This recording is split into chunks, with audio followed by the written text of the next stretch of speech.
So I'm Gilles Garcia, and welcome to the AMD booth. So I'm working for AMD. I'm in charge of the wired and wireless business at AMD. We're seeing Open RAN as a complementary business with the traditional RAN. So we have been working with the Open RAN vendor and this Open RAN industry for probably 5 to 6 years, since the infancy of Open RAN. And so we have been, in fact, working with probably 40 different radio vendors that are doing Open RAN. That can be from small cell to massive MIMO with macro radios, DAS, 5Gs, and they are all looking at to be what they call Open RAN, which means having a 7.2x interface to the frontal. But why I've been doing that is because we have the technology that in order to help them to be competitive and to have the right power and performance that they can do their differentiation in it. Because at the end, it cannot be just a me too business. So the Open RAN need to bring value to the operators they are targeting. So what we have developed as a technology is chipsets that are called RFSoC or RFSoCs, that are meaning that we have integrated the RF portion with a SoC core, ARM cores, and a programmable logic. So see it as a 80% ASIC base and 20% programmable logic, so which is helping for the power aspect of it, but also helping for the performance aspect of it. And so we have been able to demonstrate probably 60 to 65 different radios, and as I say, from small radios to large radios, all based on our technology, and quite a lot have been deployed, and again, deployed not at the expectation that the industry had on Open RAN yet, but we have all to remember that when a new technology and new set of standards are coming to the market, the telco world is a very slow market to move. And so, of course, this market will never be a leading market share compared to the traditional RAN, but it could be a 15-20% of the cake, and that will still be a big portion of the cake.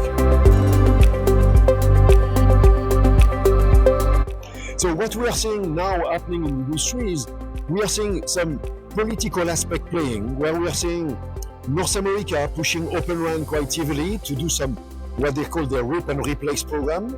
We are also seeing a lot of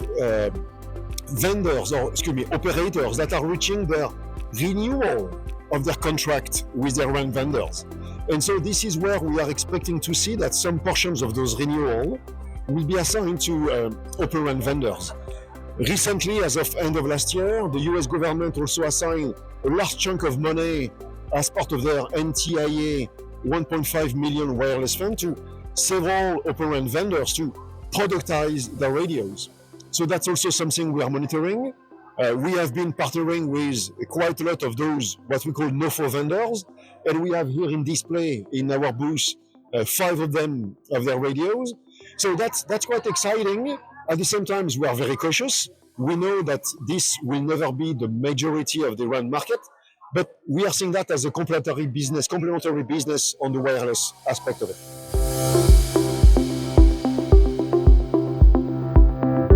So in our booth today, we have, in fact, 10 radios that are all new, by the way, compared to last year, because we are doing those type of display for several years.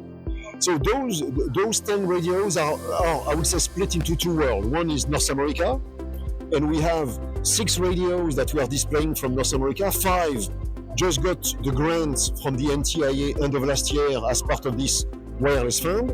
One is the BMI radio is deployed into the Canadian TELUS environment. This was announced last year at Fuse. And the others are Airspan, Eridan, Battelle. We have also MTI that are the ones getting the NOFO grant. And then we have another set of radios that are, we call them, let's say, international radios.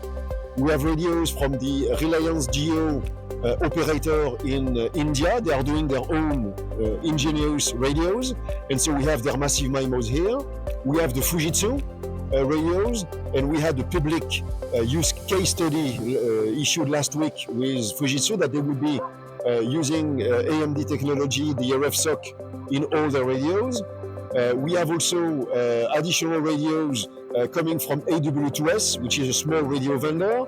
but they were the one used in the Paris Olympic in 2024 for the opening ceremony.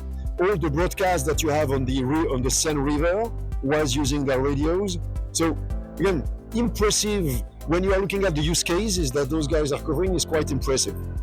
And last but not least, we are also working with partners, and we have Parallel Wireless in our booth, which is end-to-end RAN vendors, and they are displaying their radios using us AMD technology, as well as their VDU based on AMD CPUs as well. So as you can see, this is just what we have into the booth.